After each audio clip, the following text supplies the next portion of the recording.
My name is Lenin Gali. I'm the Chief Business Officer at Atomic Work. And I have three wonderful gentlemen here. Michael Lewrick is a well-known author, I think one of the best authors out there in the world. And he'll do his introduction as well. And Dr. Omar is NASA's Chief AI Officer.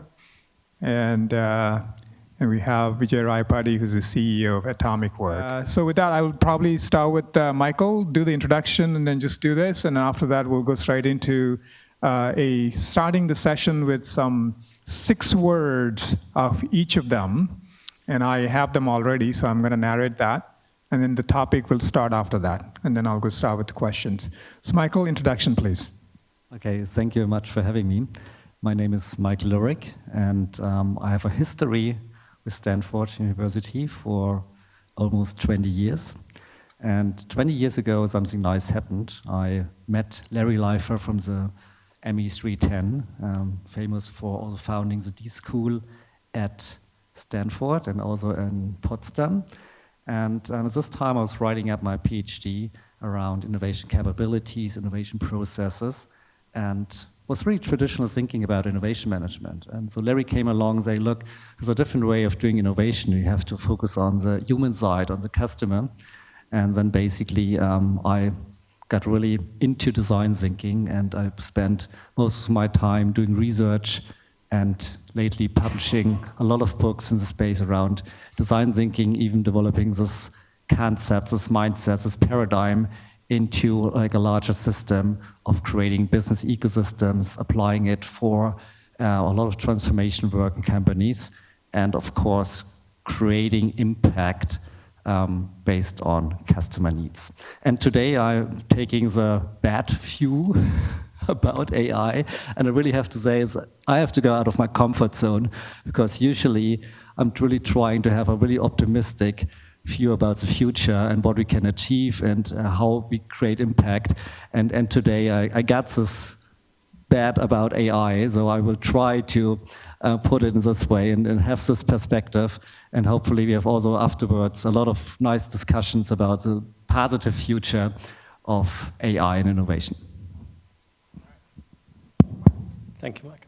So Omar Hatamleh, I'm the Chief AI Officer at NASA Goddard. I've been with NASA for 28 years approximately. And it's interesting, I started in the space shuttle program long time ago. And I have to say that was probably one of the most exciting jobs and one of the most stressful jobs I've ever had. And so it's an interesting transition between one program to the other. And for the last couple of years, I've been in the AI domain, and it's been one of the most transformative fast evolving technologies that I've ever seen before. And it's incredible the impact that's actually transversal across all the sectors and every function that we do. And it's going to be great talking about this discussion. I'm supposed to talk about the good of artificial intelligence and I'll pass it to Vijay. Hey everyone, Vijay Rayapati. I'm the co-founder and CEO of Atomic Work. Been in tech for 20 plus years. So I used to be an executive at Nutanix, to whom I sold my last company, Minjar. Started Atomic Work in 2022, so we are building autonomous AI agents. I think that's why I was invited to be here.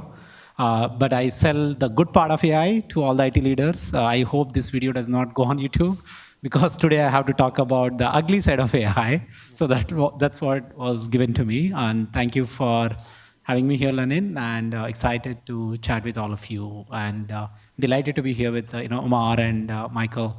I have interacted with them mostly on LinkedIn, so good to see you guys in real life. All right, so Omar is on a clock because he has to be at Meta. He's been meeting with all of these top executives in big companies. He's also on an official trip here, so he's graciously accepted to be here with us this afternoon, but he has to leave at 3 o'clock. So what I'll do is try to basically concentrate as much as possible with him. But if you have any questions, you can only reach out to him on LinkedIn, unfortunately, today. All right? But Vijay and Michael and I will take over from that point onwards and then talk about a lot of the things. Hopefully everybody can hear us well, clear, all good? Okay, awesome.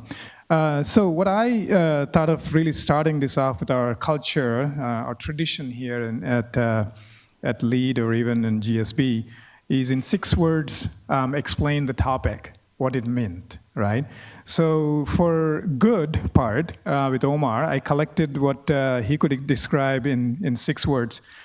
The good part about AI is intelligent, incredible, disruptive, transformative, innovative technology. And that's the good part, okay? Well, when I start the bad part and the ugly part, I will also describe their sessions before I do. If I don't, please do remind me because I get carried away, okay? If I do, then I need to get back. So Omar, let's start with the conversation around the good part. What are some specific examples of AI has positively transformed industries such as healthcare, education, and even transportation? So artificial intelligence is like technologies. Every technology comes with advantages and disadvantages. The challenge with artificial intelligence is everything is substantially amplified, whether you're talking about positive or negative. Artificial intelligence is impacting substantial fields very positively. And perhaps the highest one is being in the health domain.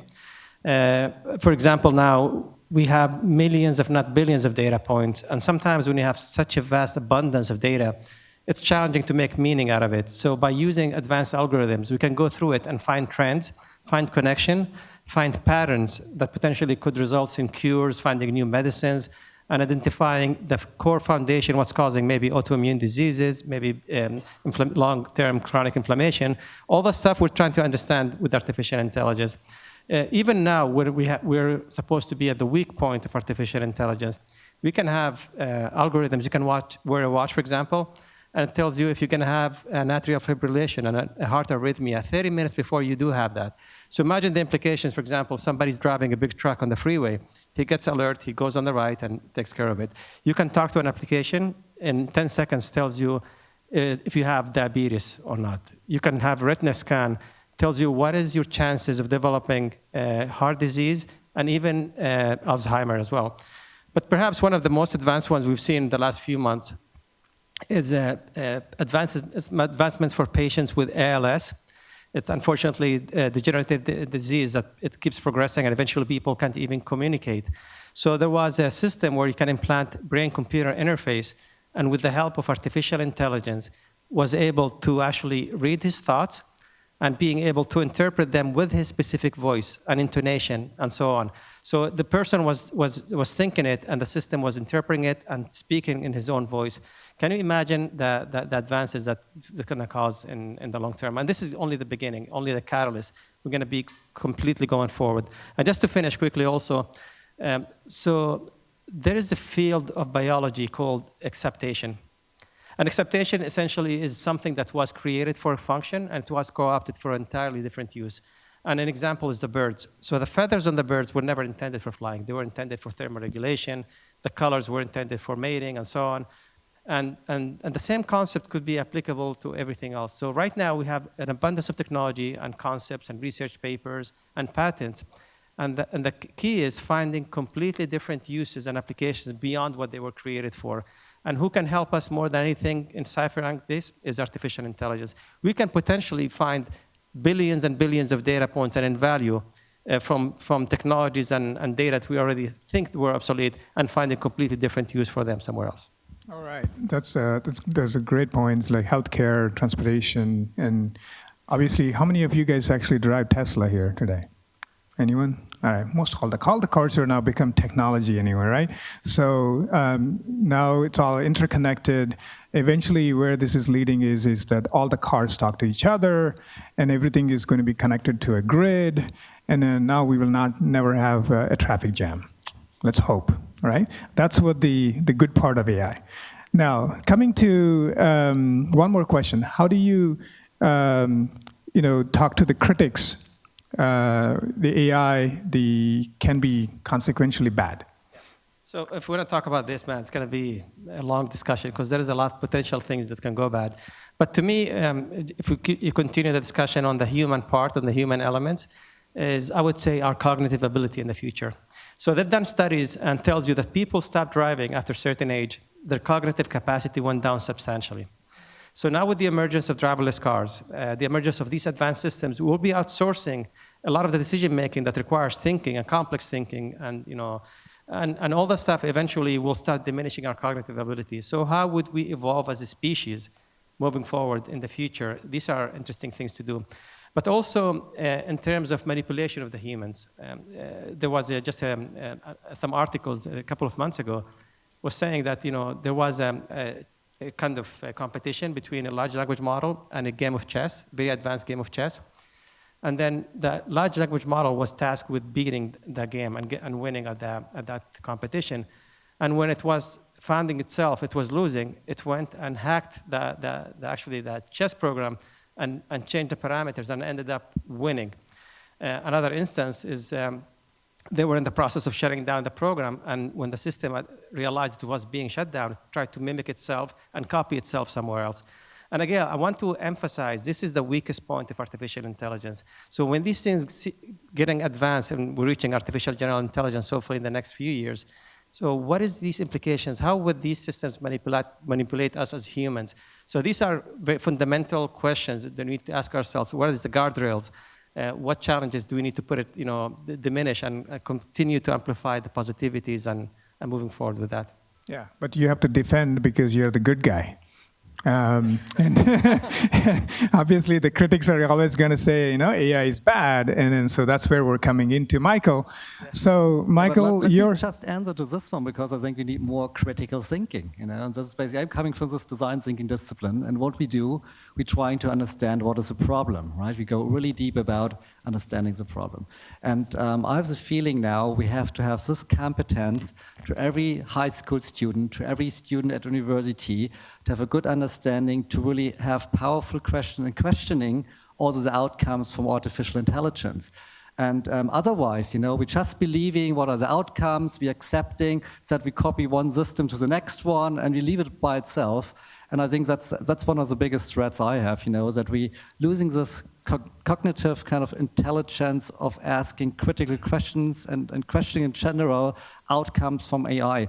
And this might be kind of the solution, that we really start educating people again about this kind of critical thinking. Yeah, so some people the jury's out. If you talk to a college student and you tell them, don't cheat and use AI, but most of them are actually using that to really, get grades and improve whatever their knowledge is. But is that a good or a bad? I don't know. How many of you think a student using AI to really learn something better, is that a good thing or is it a bad thing? Well, it's a bad thing for the professor because, yeah.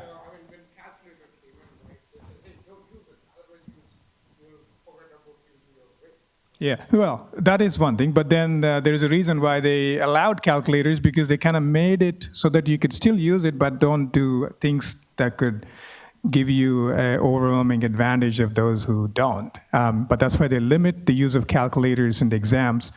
But I think they're still figuring out how to limit AI, because most of the time it's still very new. So that's the bad part or good part, but depends on who you talk to, right?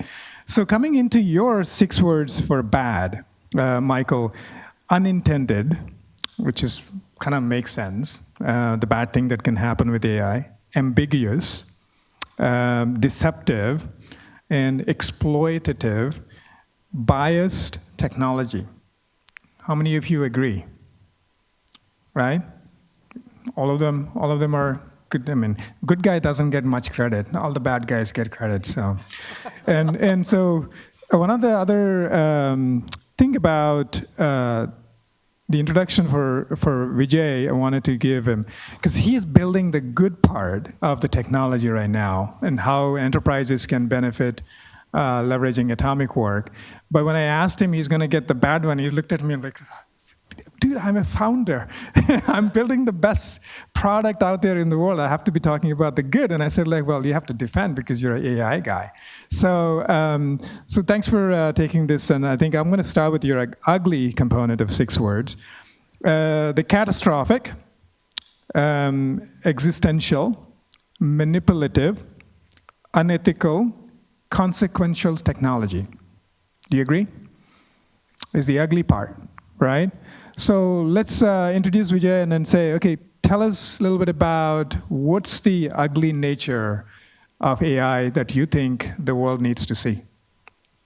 Yeah, I mean, at least the parts of the ugly pieces we have already seen even before Gen AI, right? So how the algorithms of the media services like the TikTok or YouTube or even X for that matter could potentially manipulate behavior of people, beliefs of people, and what they consume and drive their consumption. And that was very small part of what Gen AI or the new AI could potentially do.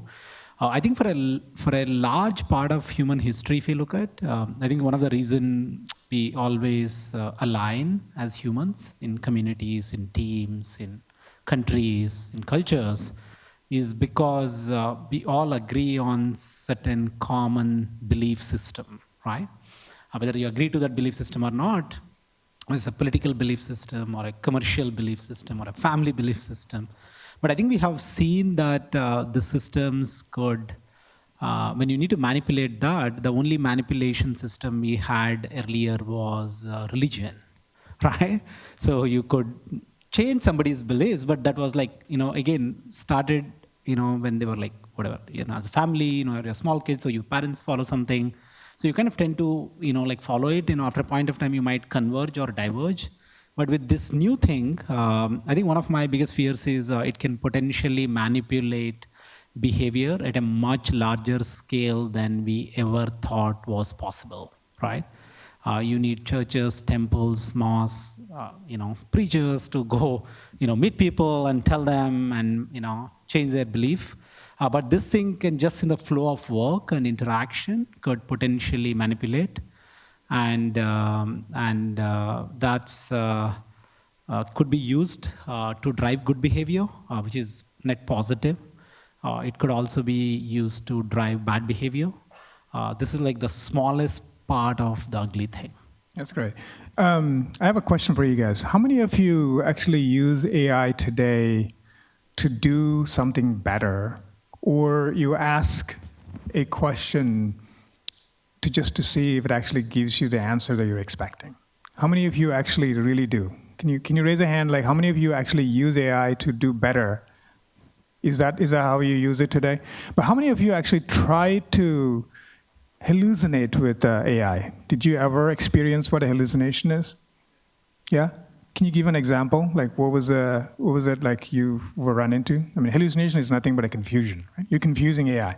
So have you gotten into something by doing something? I have to retest it now. Before the reasoning was developed, there was a lot of hallucination back when the ChatGPT 4 was launched a year ago or something, right? Yeah. On the year of occurrences, on some interpretation that it made on the questions that were pure. Yeah. So the way that today's AI is, it's an infant, okay, or a toddler. The way the AI is growing is in that way today. So if you were to tell a child too many instructions, how is the child going to behave? Is exactly what AI is behaving. Okay? Too much information, and you tell something that you're supposed to, but then you say, don't do it, and then they do exactly what you said. Don't do it, and that's when they do it. And that's how AI is reacting to most of the instructions. That's why they limit the number of instructions, number of times you interact on a particular topic so that it doesn't go into that spiral nature of misunderstanding whatever you're asking, because it has a limit of whatever it can reason with you and how much the reasoning capacity that you have. And that's the difference between a machine and a human at this stage. I don't think we're going to get to a point immediately at the current stage to a point. But then there is a great example that will start again with you. Basically, the unintended consequences of ugly component that could come is leveraging in defense. What the ugly thing that could happen when underdeveloped AI were to use in training and then deploy in a battle situation. And so what are your thoughts on exploiting and the war type of a situation were to come and leveraging this to deploy humanoid robots instead of soldiers? Yeah, I mean, so that's an area. I mean, like the governments have always used better technology in warfare for a long time, not just now. But I think one of the things we always had systems with this new system is we all think AI has bias, but that bias is not a bug. It's actually a feature of the data that you are feeding to it, right? The bias actually comes from the data that's going into the system, whether that's pre-training system or training system, and then we are basically saying, hey, we are going to do reinforcement learning with a human feedback once we train this model to really align. But I think there's enough data and research shared by AI labs themselves that the model might mimic like it's aligning, but it may not align with you, right? Now it's a little controversial thing because from a country perspective, you can basically say, I don't like this country, so I'm gonna train this to wage a warfare, which could be a psychological warfare, need not be a physical warfare. Or you can actually use it to do autonomous, weapons. And I think people have used this, including US and a lot of other countries, not just United States. But I think the biggest challenge, what worries me always is, we had a kill switch. Whether it was a nuclear reactor, we had a kill switch, right? If it is a aircraft, you had a kill switch. I don't think for these models we have figured out what that kill switch is going to be, right? It could be as dumb as you unplug the data center, right? I mean, it could be as dumb as that, but we don't know what that kill switch for is, right? For everything else, there is a kill switch. The kill switch could be a human instruction. Somebody is using a gun, you go and say, hey, don't fire, just stop, right? Or you have another gun, you just go shoot. Or you have nuclear reactors, you turn off, and we have a continuous radiation monitoring for every nuclear station that potentially out there. For aircrafts, we have extremely high safety testing before we say it is worthy of being airborne, right? Including probably Omar can talk about it. Yeah. And just following up as well on the bug and the ugly and the kid. When you mentioned the kid, so if you look at philosophers and psychologists and psychiatrists like Freud and Nietzsche and all these people, there's a lot of theories about how our personalities developed. What is our self? How is our self being developed? And typically, a lot of interactions, the ego, the superego, and so on, is interaction with the family, interaction with society, and so on. So once AI becomes very advanced, a lot of the people will spend more time with AI than spending with humans. So how would that affect our personality, especially younger kids? You have to distinguish also from somebody's an adult who's already personality is formed. What is the impact on them? And then you go back to, for example, to generations that are growing up with all these systems. What is the impact on who they're gonna be as humans? What is their personality? Where's their ideology and so on? So all these things are also something we need to consider as we're moving forward in the journey. So what you're saying is that just because a child is walking, don't let it run, right? It'll fall. I mean, obviously. And that's why parents are always watching the kid, right? I mean, 2-year-old is walking around, you're just not going to let them around. And that's exactly what's happening with AI today. In the society is that you let this kid open AI, ChatGPT out, and everybody went on, and then started doing everything, and then so over time it actually became better and better, right, with every model, and that's exactly what it is. It's a reinforcement learning that is happening. And one other question about the on the bad side, can you talk about what do you think the unintended consequences that bad side of it that AI could be? I think one of the problems is really it's not accurate at the moment. That's something we see, right? And just assume it's accurate for 99%, right? That's a lot. But if you scale it to your company and you have 10,000 employees and you get like a response and it's 1% is not okay, right? You have a lot of employees are getting the wrong answer and they're taking it for granted. They don't have this critical questioning afterwards and they're just using it to bring this information into the workflow and do something. Now you can argue we have also kind of human error in doing things, but that's a different kind of error we usually see. And that's kind of, I think, the biggest problem at the moment, that we take everything for granted. We use it to maybe automate something, to trigger something, to make something happening.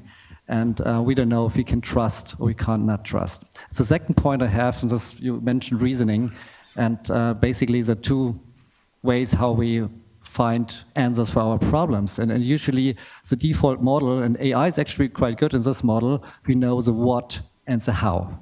Right? And sometimes we don't know the what, and sometimes we don't know the how. But I'm coming out of a discipline where we're usually combining two unknowns to discover something totally new.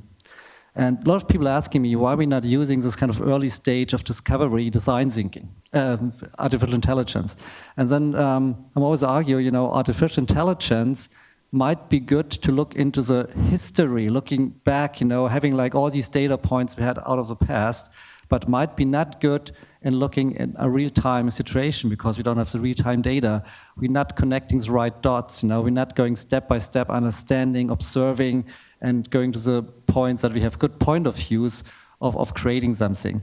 And I think this is something we might need, like the next level of artificial intelligence, to come to the point it's really having this capability of combining two unknowns. But the moment I don't see light in the end of the tunnel, that with the current level of advancement, we can go to this kind of ability humans have, right? This is kind of, I think, one of the bad sides about the current status of artificial intelligence. Got it. We have 30 seconds. I'm going to give you a prediction. I know you need to leave. So my advice is, when you're looking at the curve of the future, where the future is headed, it's a curve. So each one of us provide one dot. You cannot draw a curve with one dot. So I'd recommend talking to as many people, hear as many perspectives as possible. And the more diversified, the more data points you're going to have on the curve of the future, and the future start looking less ambiguous, you'll see where this journey is going to take us, all of us as a humanity. Thank you very much for the opportunity. Before you leave, can anybody have a camera to take a picture of all four of us here? Please, thank you. And that way we can continue. Okay, Instagram style, thank you. This is a great transition. Appreciate it. All right. Thank you. Thank you very so much. much. It's a Yeah. pleasure. All right. Lenin. See you in the evening. All right. Take care.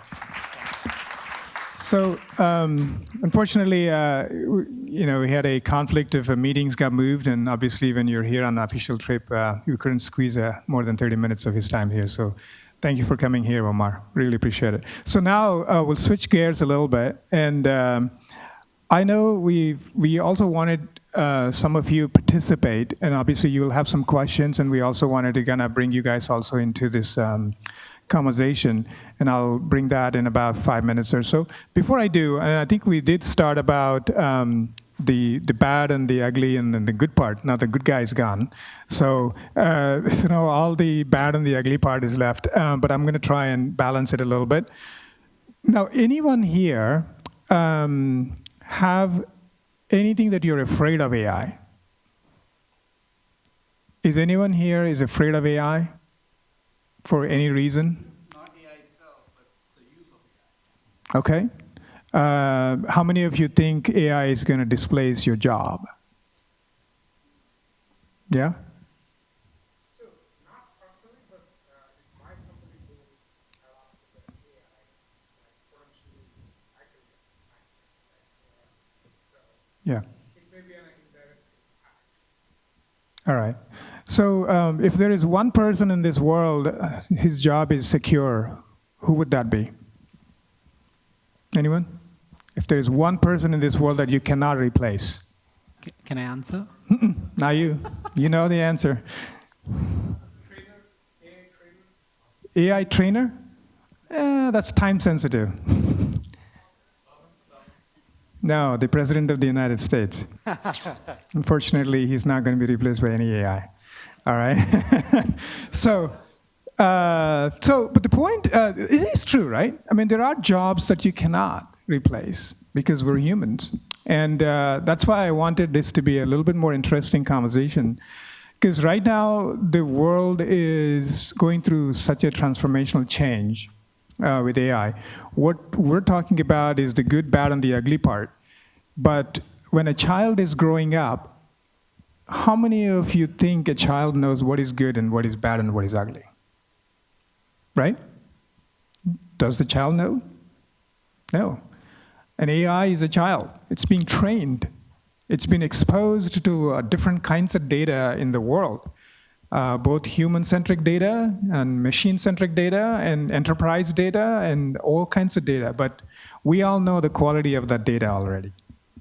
Right? If we know only so much and then you ask a question and then expecting the answer would be right because it is coming from AI, we think it is better.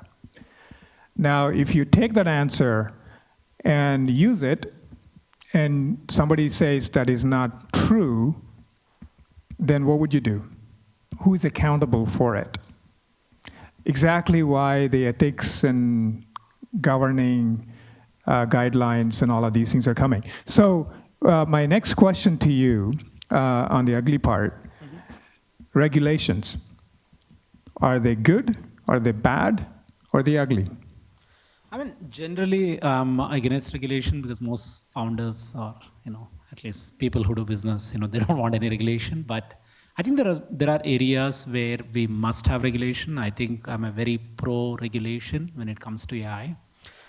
Because I think somebody was basically saying, yeah, there will be a job loss. Somebody says, okay, I may not have a job loss, but I think we underestimate, I truly believe we are underestimating what stagnation it causes to wages. I think we have seen economic collapse in the history of human race, but always it was limited to a city, a small region, maybe temporarily for a country, for different reasons, but I think it can cause a lot of problems. I think the economic collapse, implications of it are a real thing. I think people don't talk about it for different reasons.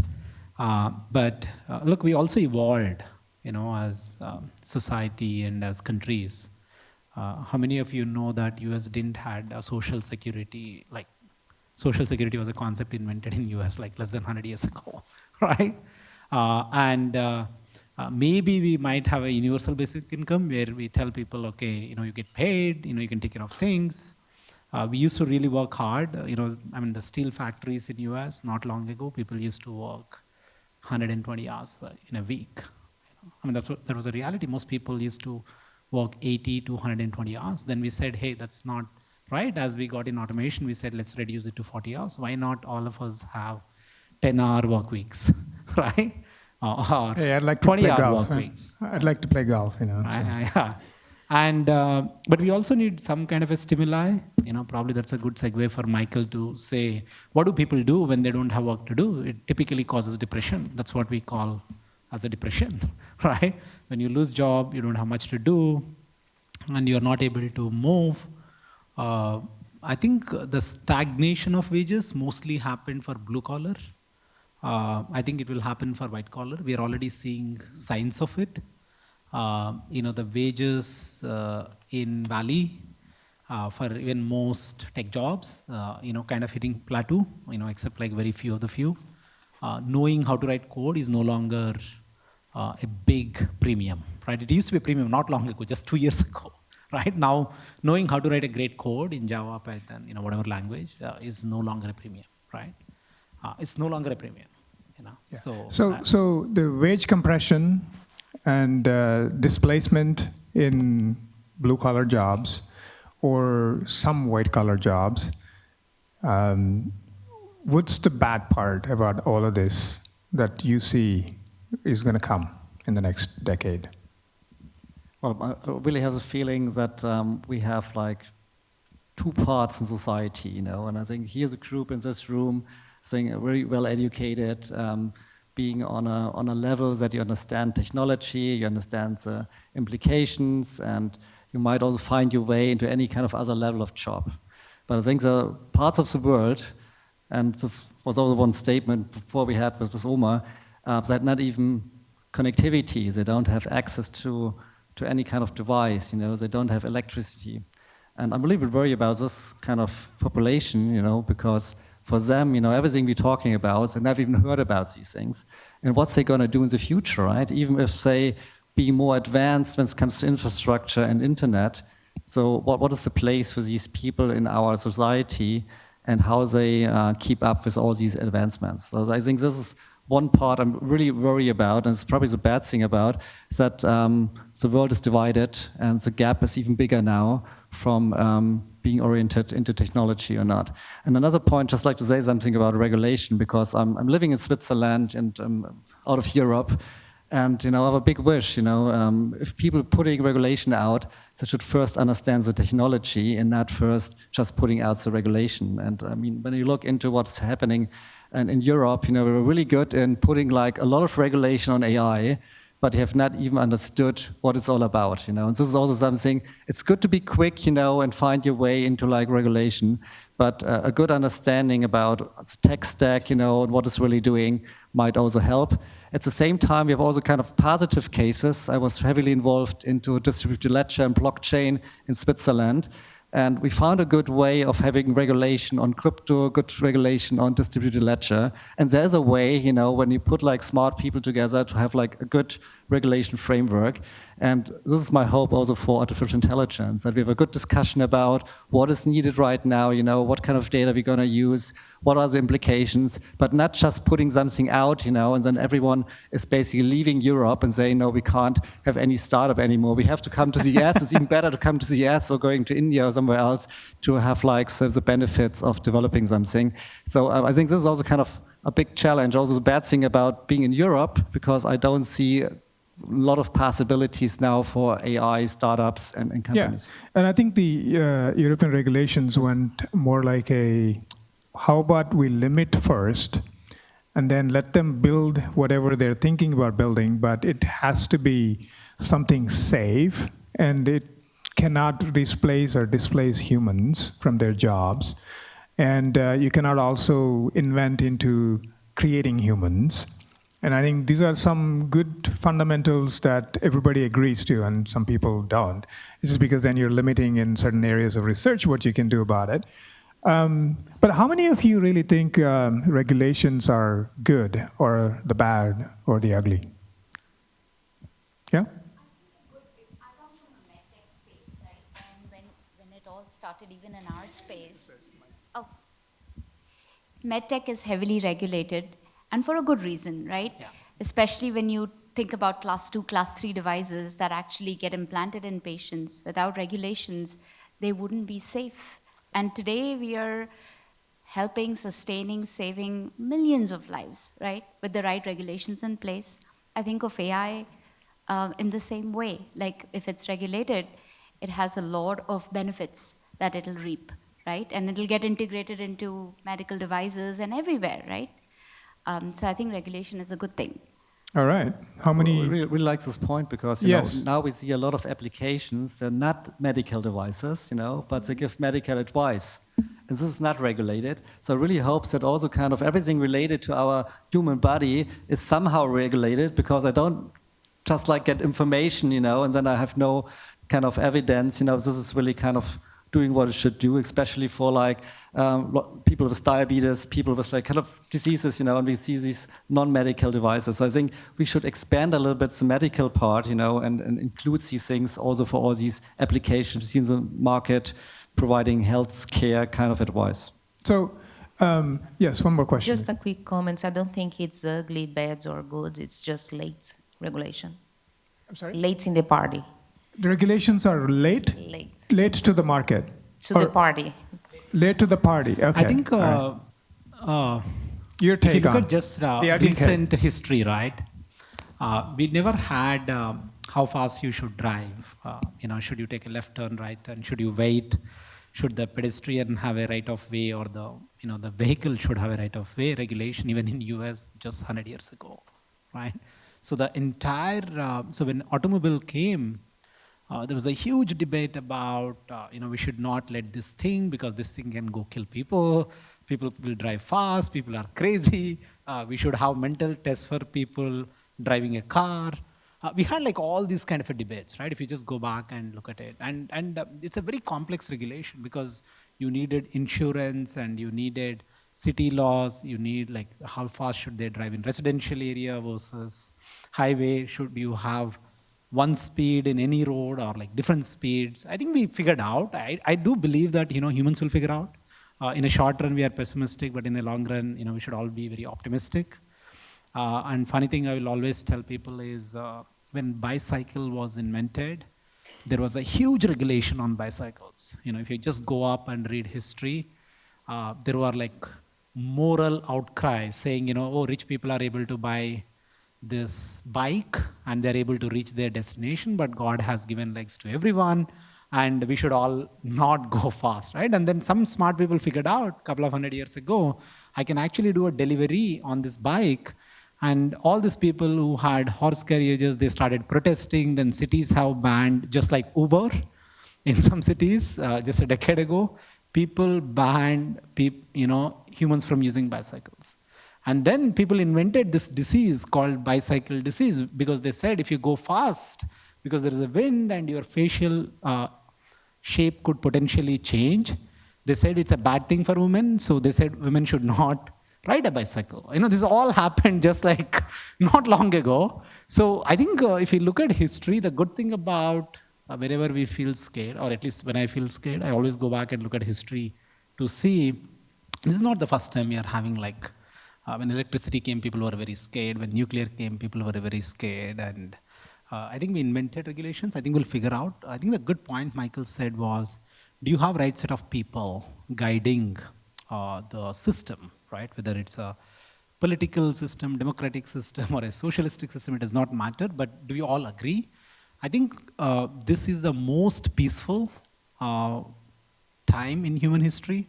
I think we probably employed more people today than ever in the human history. There is probably less conflict today. I know there is like a lot of things happening than there was ever in the human history. More people have their basic needs met today than it was ever possible in the human history. I think we always progressed. So I'm very optimistic in a long run. But I think a lot of us, right, even in this room, we are all like very privileged people. I think it's important to have those conversations, whether it is in a, your company, in your community, or even in a political system. So people are aware that, hey, we need to fix these things, right? And we'll always over-regulate. One of the reasons why US healthcare is so expensive is because it's highly over-regulated, right? 20% of US GDP just goes into healthcare. It's insane. It's insane. 20% of US GDP goes into healthcare, and it's so expensive. It is so expensive that it puts families under stress. Insurance is extremely high because the cost of delivery is very high. Why cost of delivery is very high? For various reasons, right? The same medicine will cost probably 20 times more, even though the medicine probably manufactured somewhere else versus this country versus somewhere else. I think there are a lot of areas where I do believe this technology will help reduce costs. There will be areas where it will push costs. And I think the thing about Valley is move fast, break things. It's amazing for a lot of areas, but it's not good when it comes to life, when it comes to defense, when it comes to education or certain areas. So yeah, go ahead if you have anything to add. Well, I think I totally agree about what you're saying. So, but my focus is really saying why we're not having AI for a better world, right? For like humanity. Because everything you mentioned also kind of, you might be able to cut costs, we might have better medicine, we might be quicker with many things, efficiency driven with AI. But I think the important point is, even if you have the best situation, whatever, for the last 2,000 years, I think we have to start collaborating again with different nations, with different countries, lowering all these borders for research again, and putting our forces together. And this has nothing to do with AI, but I think the strong point is that we have to see the world as one again and having all these connections and even challenging AI system against each other, using other AI systems, verifying something. This should be kind of an open ecosystem, collaborating and bring everything together. And I have this feeling, for the last 5 years, the tendency is exactly the opposite. And of course, this always goes kind of these kind of waves of 10, 20 years. But my really strong belief is that we really have to collaborate again, bring everyone on a table. And that's the human side about these things. Technology is an enabler to make it happen, but the human side really has to make a decision, and collaboration might be one of the key elements, to starting this process. Yeah. I think the most dangerous thing about AI is the human manipulation of misinformation, the bias that you believe, coming from the source that you think is trusted when it is not. What would you do? I mean, that's really the biggest challenge for humans. And obviously, yeah, so I think the most important thing about my fear about AI is not because it is going to kill people. I think humans will be killing more each other than AI ever would. The reason why that is because we are controlling it no matter what. I think how we use it and what we do with it today is really dictating the way that we are seeing each other and how we behave with each other, how we converse with each other, how we share knowledge with each other, or even travel with each other. I think that's where the biggest concern for me is the human reaction to AI is more dangerous than AI itself. It's like giving a child something that they're not ready. I think the deep fakes, I don't know how many of you folks have experienced it. I run a company, people get a call in my voice to accounting team saying, wire money. I always tell people, verify 3 times, right? Don't trust an email, don't trust any message, don't trust even a phone call, because I think the deepfakes are destroying our trust in the reality as we know it. Somebody could literally call you, the other person, video call, and the number will look like it's the same number, and it looks like a human, me giving instructions, and this already is happening at a mass scale. The good thing is we always use technology to protect bad actors. I think so far, the state actors had massive resources, so they had capabilities to do such things. With the AI, non-state actors, right, could also potentially misuse it. But I'm generally optimistic. I think humans always figured out. I think we all need to agree and collaborate, as Michael said, to make progress. And one of the reasons why our species progressed so much compared to others not long ago is because we communicate, we cooperate, and we collaborate. That's what the beauty of human race is. So I do believe humans will win, in this race. But we need to be cautious. I think skeptics are very, very important because they question everything so that at least the good guys think about how do we address, right? So I think keep question every time you meet AI founder or AI lab companies saying, what are you guys doing on safety? How are you guys improving on security, right? How can we verify, right? But the reality is today, it is destroying trust in reality as we know it. Okay. Yeah, and just totally agree with everything you're saying. One point, like to add is educate people about AI, and this is also quite important, especially about all these cases you mentioned, what can be happening. At the same time, also, what are the capabilities of AI as a current level? Because we work with a lot of companies, we have sometimes, a questionnaire out and say, what is your use case? What do you like to see from AI? And I can tell you 90% of these cases, we are not able to build nowadays. They think, the AI is doing my strategy work, it's predicting the sales for the next 10 years, it's doing my product launch.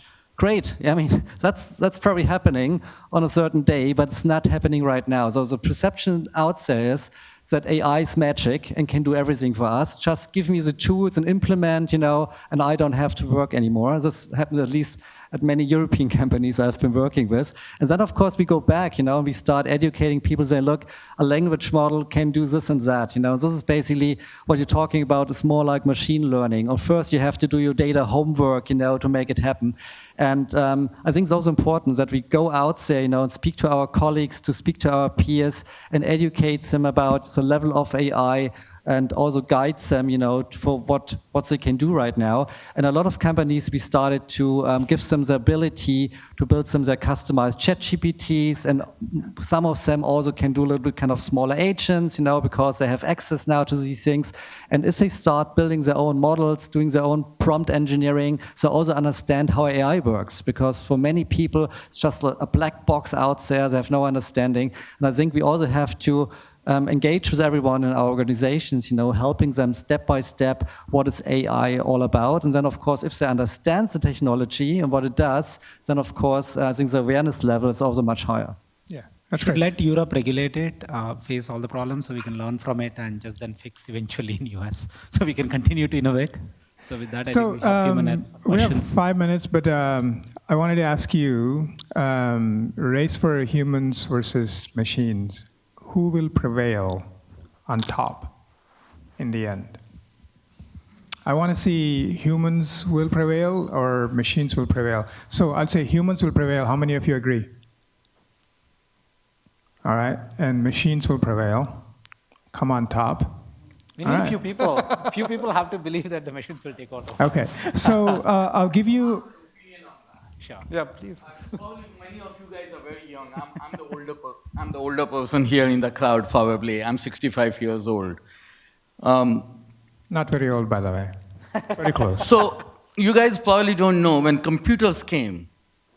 Same conversation that is happening right now was happening, right? I'm going back to 1970s when I came out of school and came into workforce. People were telling me, and I was in the semiconductor industry, people were telling me, and there were similar kind of panels happening that there were mainframe computers, and only wax computers were coming into like not even a desktop. And then desktop came, Steve Jobs brought Mac computers, laptop came, and this conversation was happening in this way, that machine will take over human race, jobs will be eliminated. A lot of people in my family, a lot of my family members were accounting, finance. It was said that computers will do all accounting, all finance. There will be no accounting jobs, no finance jobs, no typewriters, no typist will be available, no word processing, all word processing will take over. This conversation happens every so years. Fast forward a few years, internet came. What was the conversation when internet came? So Same conversation. I think the I get the internet point. was going to take over everything, and there will be, shopping malls and all this will be gone, and there will be a lot of unemployment. All the salespeople will not be there. Yeah, I get the see point. that? I think what you're saying is the shift happens. As technology progresses, shift happens.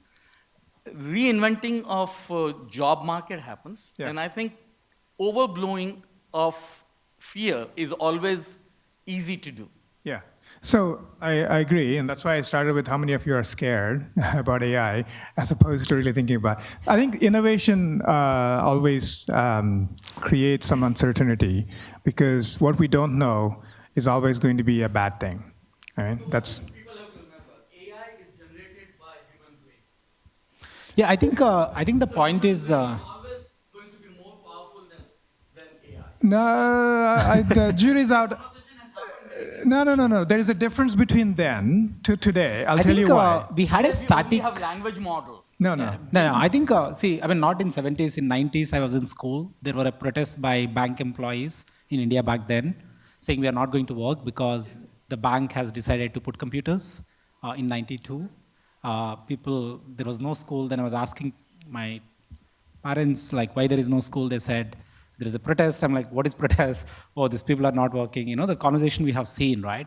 But I think the difference is whenever technology will create few high-wage jobs, and it will suppress wages for a lot of people. I think we have seen this even in this country. East Coast and West Coast benefited for last 30, 40, 50 years. I think the Midwest had a lot of trouble, because of hyper-automation in manufacturing.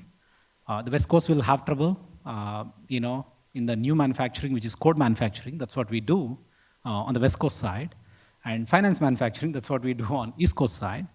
But the point is, look, it will not take jobs away from people. It will we created a lot of jobs in retail, but what technology has done is it has done wage suppression. I think what we underestimate is there are a lot of families even in US, their grandparents made whatever, $45,000.